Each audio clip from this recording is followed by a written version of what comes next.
নমস্কার বন্ধুরা, কৃষ্ণ প্রেরণা ইউটিউব চ্যানেলে আপনাদের সবাইকে স্বাগত জানাই।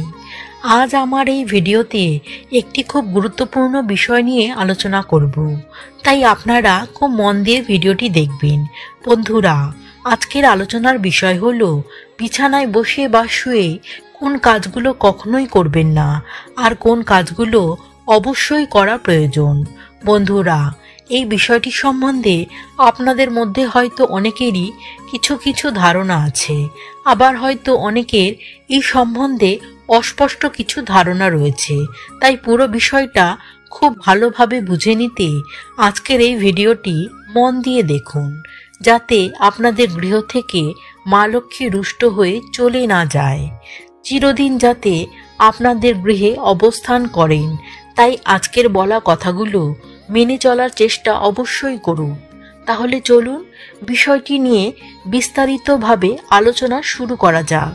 বন্ধুরা, আমরা সবাই মা লক্ষ্মীর কৃপা পেতে চাই, কারণ তিনি হলেন ধন ও সম্পদের দেবী।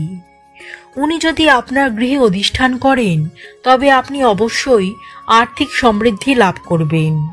তাই মা লক্ষ্মীকে গৃহে চিরকাল অধিষ্ঠিত রাখতে কে না চায়।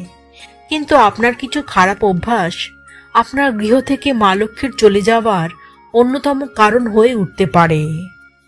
আপনার এই খারাপ অভ্যাসগুলো শুধুমাত্র মা লক্ষ্মীকে আপনার গৃহ থেকে চলে যেতে বাধ্য করে না, মা লক্ষ্মী চলে যাওয়ার সাথে সাথেই আপনার গৃহে প্রবেশ করবে স্বাস্থ্যহানি, রোগ ব্যাধি ও নেগেটিভ এনার্জি। এই সবগুলি মিলে আবার বাস্তু দোষ তৈরি করে। তাই আজ চেষ্টা করুন এই খারাপ অভ্যাসগুলোকে যাতে পরিত্যাগ করা যায়। প্রথম যেটি সম্বন্ধে বলা হচ্ছে সেটি মহিলাদের উদ্দেশ্যে বলা।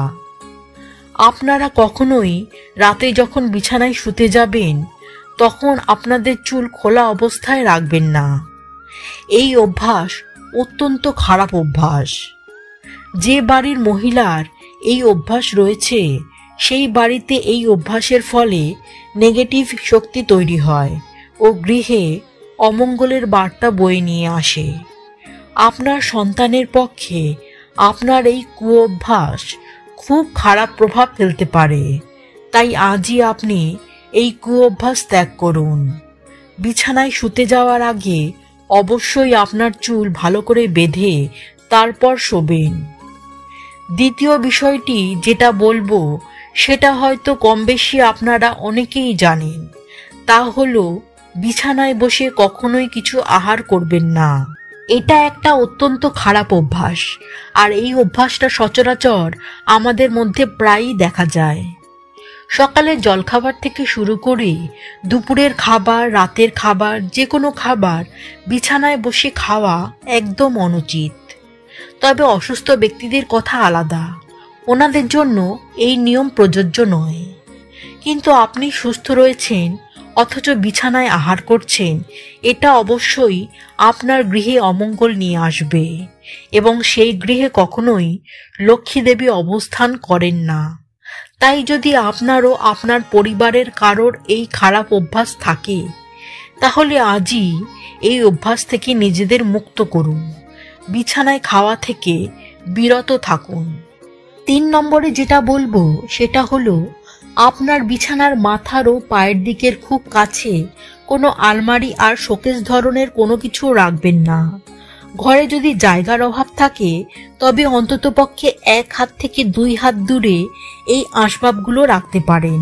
তবে বিছানার গা ঘেঁষে এইসব আসবাব একদমই রাখবেন না। এটাকে বাস্তুশাস্ত্র মতে অশুভ বলে মনে করা হয়।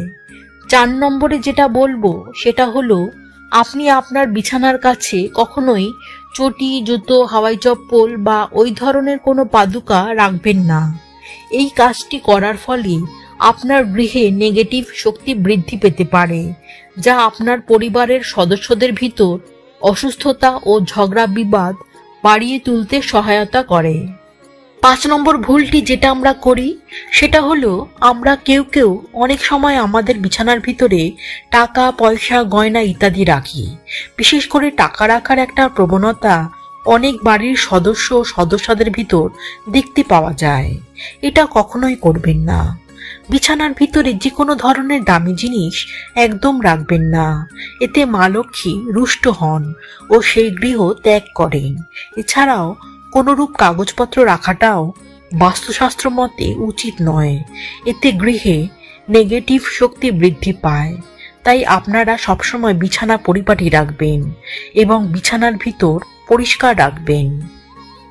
6 নম্বরটি হলো, আপনি কখনোই বিছানায় আপনার পুজোর সামগ্রী এবং পুজোর জন্য ব্যবহৃত পোশাক রাখবেন না। বিশেষ করে কাঁচা কাপড় তো একদম রাখা উচিত নয়। 7 নম্বরে যেটি বলবো, সেই খারাপ অভ্যাসটি বর্তমানে প্রায় সব বাড়িতেই দেখা যায়। বিশেষ করে বাড়ির কম বয়সী সদস্যদের মধ্যে এটি বিশেষভাবে লক্ষ্য করা যায়। সেটি হলো, আমরা বিছানায় শোয়ার সময় আমাদের মাথার কাছে যে কোনো ধরনের ইলেকট্রনিক্স দ্রব্য রাখা। বিশেষ করে আমাদের সবচেয়ে প্রিয় জিনিস মোবাইল ফোন মাথার কাছে রাখা। এটি একটি অত্যন্ত খারাপ অভ্যাস। এই অভ্যাসের ফলে মা লক্ষ্মীর রুষ্ট হওয়ার কথা নয়, ছেড়েই দিলাম। এতে আমাদের স্বাস্থ্যের জন্য অত্যন্ত ক্ষতিকর একটি খারাপ অভ্যাস। শীঘ্রই এই অভ্যাস ত্যাগ করুন, না হলে খুব তাড়াতাড়ি আপনার গৃহে রোগ ব্যাধির প্রকোপ বেড়ে যাবে। 8 নম্বর অভ্যাসটি যদি আপনার থাকে, তবে সেটা পরিত্যাগ করার চেষ্টা করুন। সেই অভ্যাসটি হলো, আমরা অনেকেই রাতে শোয়ার সময় গায়ে সেন্ট, আতর ইত্যাদি মেখে শুতে যেতে পছন্দ করি। শাস্ত্রমতে এই কাজ খুব অশুভ বলে মানা হয়। আর বিজ্ঞান বলছে, এই সুগন্ধি মেখে রোজ রাতে শুতে গেলে আপনার অনিদ্রা রোগ হতে পারে। তাই সেন্ট, আতর ইত্যাদি সুগন্ধি মেখে শুতে যাবেন না। 9 নম্বর বিষয়টি হলো, আমরা রাতে ঘুম থেকে উঠে কোনো সময় জল খেতে পছন্দ করি।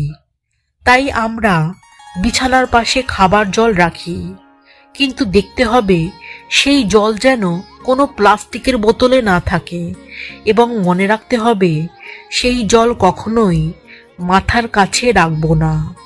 মাথা থেকে একটু দূরে কোনো টেবিলে রাখতে পারেন, আর সেই টেবিলে আপনি একটি তামার পাত্রে জল রাখতে পারেন। এছাড়াও স্টিল, কাঁসা, যে কোনো ধাতুর তৈরি পাত্রেও জল রাখতে পারেন, কিন্তু প্লাস্টিকের পাত্রে কখনোই নয়। 10 নম্বর বিষয়টি হলো, বিছানায় বসে কখনোই আপনি চুল আঁচড়াবেন না। এই কাজটি করলে আপনার শরীরের উপর বিশেষ প্রভাব পড়তে পারে। আপনার শরীর খারাপ হতে পারে ও মা লক্ষ্মী অত্যন্ত রুষ্ট হয়ে আপনার গৃহ পরিত্যাগ করতে পারেন। সর্বশেষে বলি, রাতে শুতে যাওয়ার আগে অবশ্যই বিছানাটি ভালোভাবে ঝেড়ে নেবেন ও তারপর ঘুমোতে যাবেন। এতে করে আপনার সুনিদ্রা হবে এবং কোনো খারাপ স্বপ্ন দেখবেন না। আশা করি আপনারা এই খারাপ অভ্যাসগুলো অবশ্যই ত্যাগ করতে পারবেন ও অন্যদের এই অভ্যাসগুলো ত্যাগ করতে বলবেন। সেই কারণে ভিডিওটি অন্যদের মধ্যে শেয়ার করে দেবেন এবং ভিডিওটি ভালো লাগলে চ্যানেলটিকে সাবস্ক্রাইব করে রাখবেন। আজ এই পর্যন্তই। সবাই ভালো থাকবেন। নমস্কার।